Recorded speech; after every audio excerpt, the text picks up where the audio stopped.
Okay, what's up, guys? Yeah. This is 2000. Joey BadA released earlier this year. We're still figuring out how to go about these videos, but you know, we'll go about it. Alright, Jalen, you want to start this off? Yeah, so the album we're reviewing today is 2000 by Joey BadA. If you don't know who that is, you're living under a rock. Joey's been in the game for a while now. He exploded on the scene back in 2012 with his mixtape 1999. Absolutely phenomenal. 1999 was also like a landmark of like how pro era came into play. I guess what MF Doom was also like growing up alongside Joey BadA.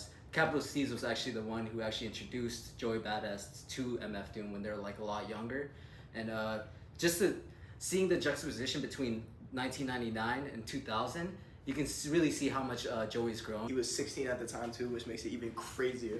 Yeah. Some great songs on there like Survival Tactics. I think we all know that one with Capital Steez, rest in peace Steez. Yeah. Joey BadA is one of my favorite rappers just because of he really just introduced me to the culture, just black culture in general.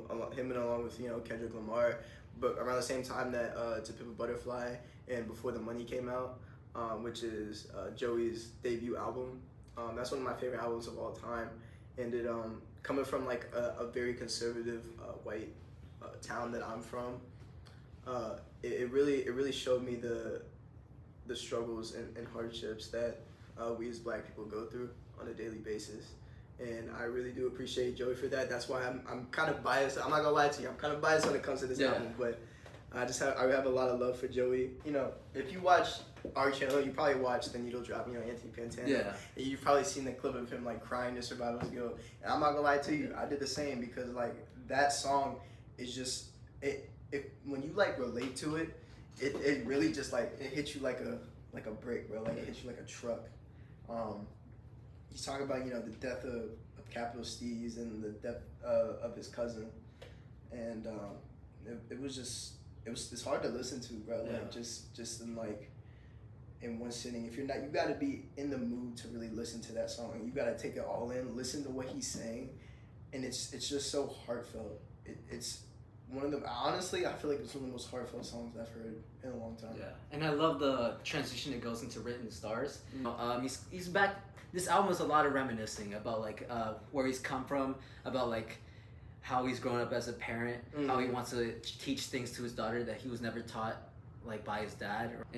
It's really touching to see that all throughout the album, and just seeing how Larry June, all these people in part of the pro era label have really pushed him to create like amazing venture. Like been talked about X in one of the songs. I think it's Eulogy. Yeah, he talked about the how we met X and how back in 2018 offering him to like stay at his crib and everything like that. He talks about how much of a stand-up person that X was, and just the music that they created together was just insane. Like King's Dead Freestyle and Infinity 888. I mean, Infinity 888 is one of like my favorite songs by X in general, because that's one of my two favorite artists on one song. Like, how better can you get? Yeah. Like, so going down the track listing here, we're starting with the BadA, Joey BadA featuring Diddy. I'm not particularly crazy about this track, but I think it's a good enough intro where I can just be like, okay, let me just go straight into Make Me Feel, because that sample usage is pretty top tier, I would say. You see, he has a lot of sample usages throughout the whole album. It's like I feel like it's like Make Me Feel to Brand New 911. I feel like that 3-song, like, it's just like back to back to back, just amazing. Cause I like the samples. And I love the West Side Gun feature, and I'm not a big fan of West Side Gun in general. Like, in my opinion, I honestly like kind of think he's a little overrated, but that's his usage of just those ad libs. He's like boom boom boom boom. Yeah, it just fills up a whole song. It fills up the whole song, especially Brand New 911. Yeah. If you were to get anybody into this album, I would say start with Brand New 911. Zip Codes. It's an amazing sample right there. So Kirk Knight was actually co-produced it with Joey BadA. It's a shooty sample. But yeah, that whole loop, you can just go on for like 10 minutes and just like freestyle off of that, and that's just It's just Yeah. the flow is immaculate. Yeah. You see, he rides on this so nice. That's personally my favorite song because I love that jazz tempo. I think it's the saxophone. Yeah. With the track and like Joey's voice, Joey's delivery. I think that's the best on the album. If I'm being honest. Yeah, just imagine he had 2000 and he just kept Zip Codes was literally like the last song or something. Oh, then there's like a video like about like how he wrote Zip Codes or some shit like that. Really? Like I think that was like one of the only songs he wrote on paper. Like Yeah. you know how he would go like off the top Mhm. of his head, just like on freestyling any other song.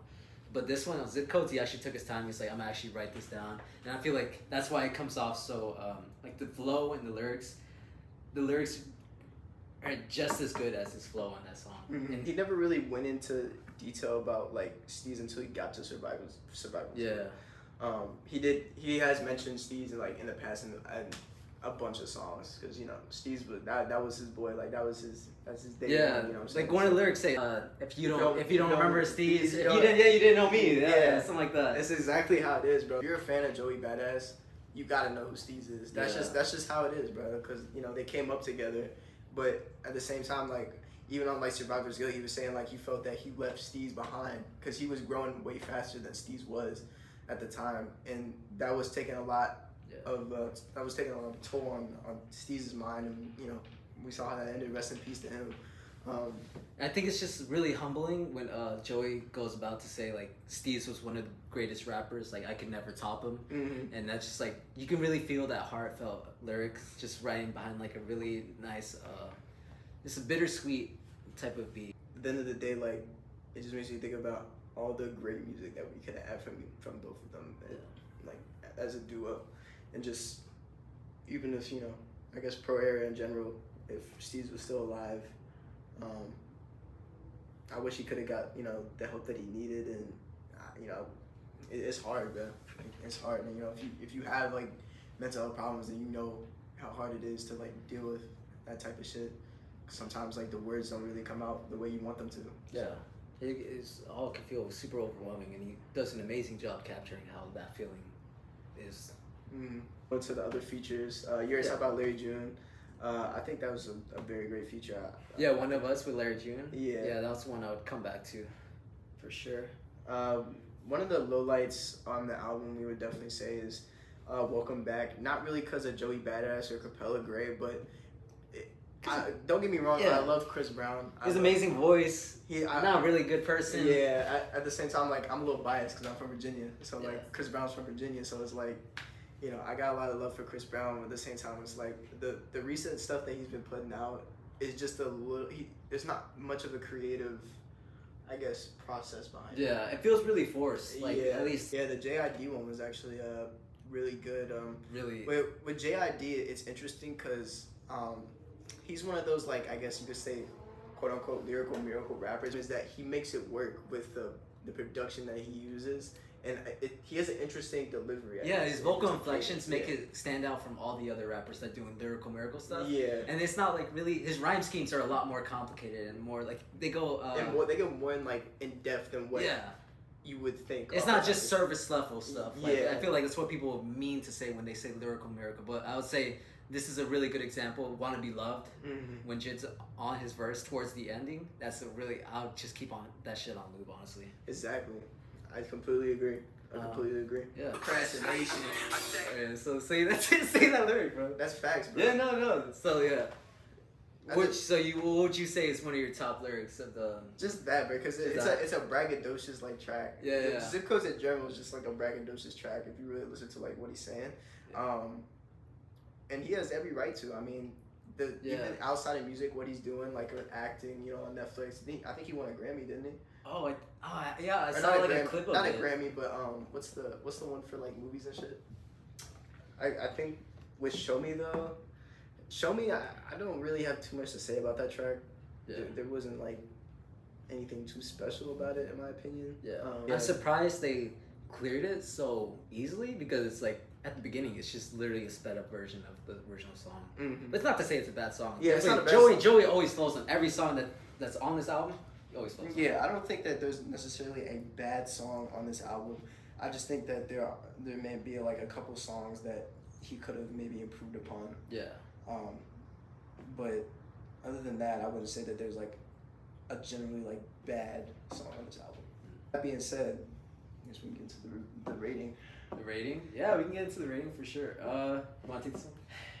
Like I said, I am a biased Joey BadA fan. Oh, wait, we didn't even mention the Let It Breathe single. Did you listen to it? Oh, I saw you yeah, posted it. I saw you posted they it. added So, it, yeah. yeah. Shout out to Jalen. He posted the shit on his story. That's how I just got it today. It fit the album very well.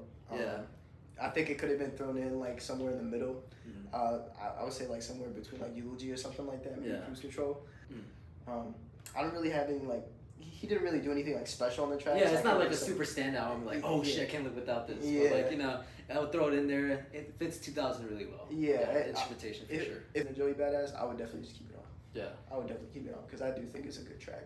So, what would you say Written Stars? Like, what would you... Written in the Stars is actually one of my favorite tracks on there. Favorite album finishers of this year, honestly. Yeah, it's just a really good way to end it off. It's so beautiful, bro. And like, he's talking about like present day and like his daughter and just like I said, like how much he's like wrapping up the album or like how much he's grown as a person since 1999 came out, bro. Like, it's a really beautiful thing to see.